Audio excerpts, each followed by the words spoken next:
Today's incident is completely true. Dear friends, this terrible incident will be heard from beginning to end. I hope you enjoy it. Let's listen to this terrible incident without any nonsense. The jacket that brought fire. A jacket from a church donation bin should have been a blessing, but this one seemed to bring fire wherever it went. And the worst part? Its past was even darker than what happened that night. Gus found a warm military-style jacket in a donation bin, never knowing it once belonged to someone who died in a mysterious house fire. Weeks later, a violent man named Ray claimed the jacket was stolen from him, and one argument behind a Portland printing shop turned into a night of rage, panic, and flames. Years later, the truth about the jacket came out, and it made everything feel impossible to explain. Gus found that jacket in a church donation bin 3 weeks before the fire, and he never once asked why something that warm, that clean, had been given away for free in the middle of November. I've thought about that question every night since, because I know the answer now, and I wish I didn't. November in Portland cuts through anything you put on, and that year it arrived with a fury I still feel in my joints. I'd graduated high school in 2009 like everyone else my age, except while my classmates were building careers, I was sleeping under bridges after a divorce, a drinking problem, and a warehouse job I lost all collapsed into each other in the space of a few months. By that Friday night, I knew the rhythm of survival. Which shelters had beds, which brought trouble, and most importantly, who your people were. Mine were gathered behind a crumbling brick printing shop near Burnside, hidden by overgrown bushes and a hole in a chain-link fence. Jerome, a Vietnam vet in his late 60s with a quiet authority that came from experience, not intimidation.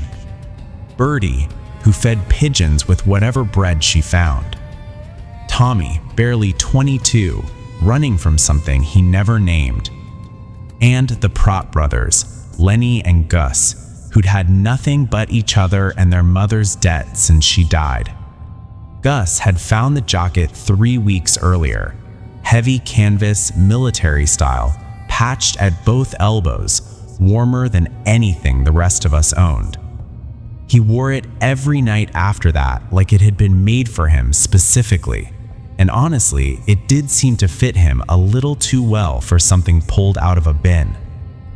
That night we passed a bottle Gus had scraped money together for, and Jerome told one of his stories about Da Nang, and for a little while huddled around the oil barrel fire.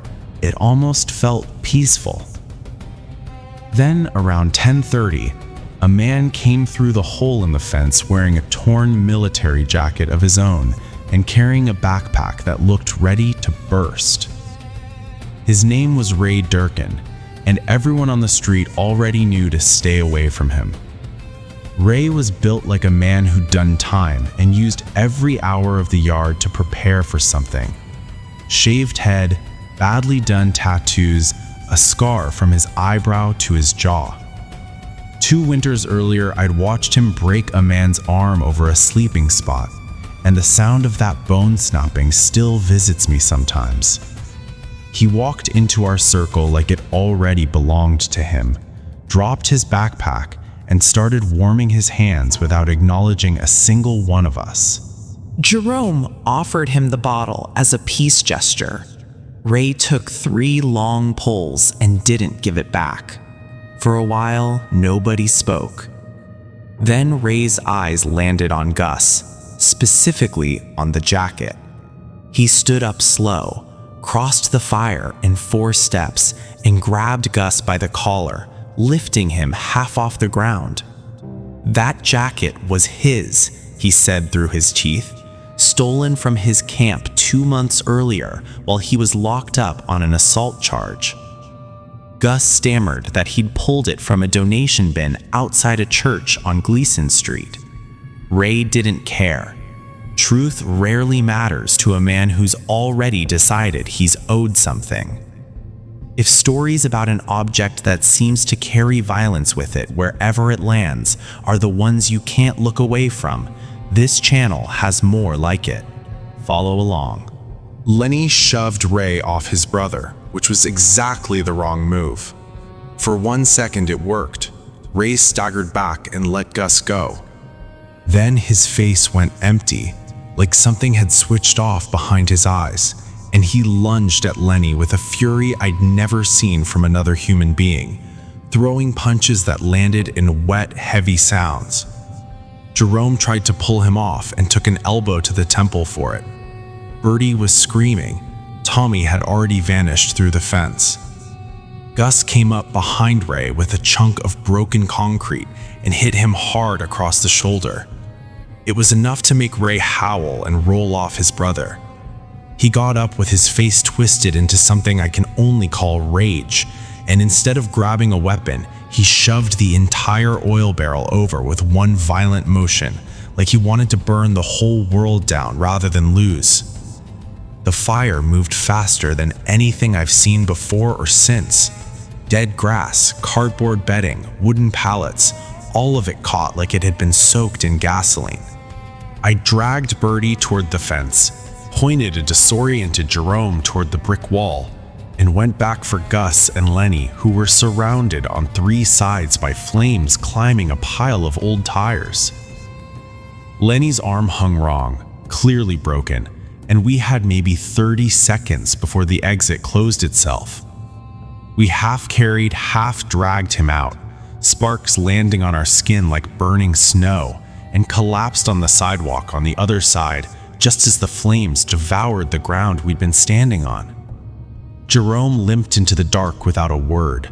Bertie was already gone. Gus made an impossible choice and ran with his brother rather than risk the questions that came with an ambulance, and I stayed behind to flag down help and give a fake name. Ray had vanished into the smoke before any of it.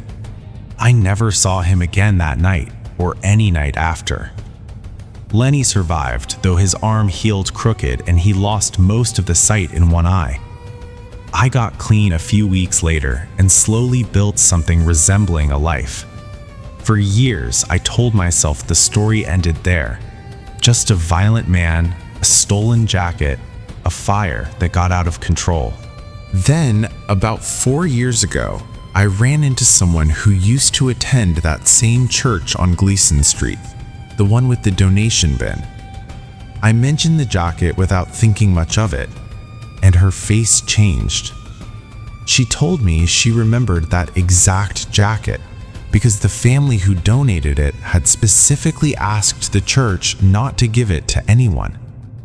They'd changed their minds at the last minute, she said, but the drop-off had already gone through and the bin had already been emptied before anyone could pull it back.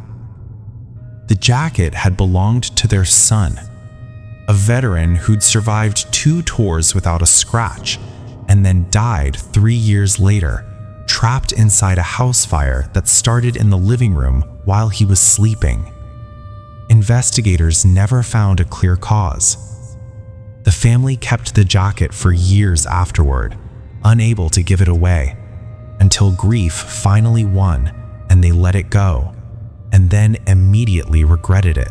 I don't know what to do with that information except carry it, the same way I've carried everything else from that night. I never saw Ray Durkin again, but almost a year after that conversation, walking through a bus station in a city 3 states from Portland, I passed a man wearing a heavy canvas jacket, patched at both elbows, fitting him just a little too well. He didn't look at me. I didn't stop to look twice, but I heard, faintly over the announcements, the first far-off wail of a fire engine somewhere outside. I told myself it was nothing. Cities have fires every day. I still tell myself that. I just don't fully believe it anymore. Jerome tried to keep the peace by handing Ray the whiskey bottle the moment he arrived. Do you think that calmed things down? Or is that the exact moment everything after it became unavoidable? Not a movie, this is a true horror story told by someone who actually lived through it. This story is shared for storytelling and entertainment purposes. Viewer discretion is advised. How did you like this incident? Be sure to let us know in the comments. Thank you all.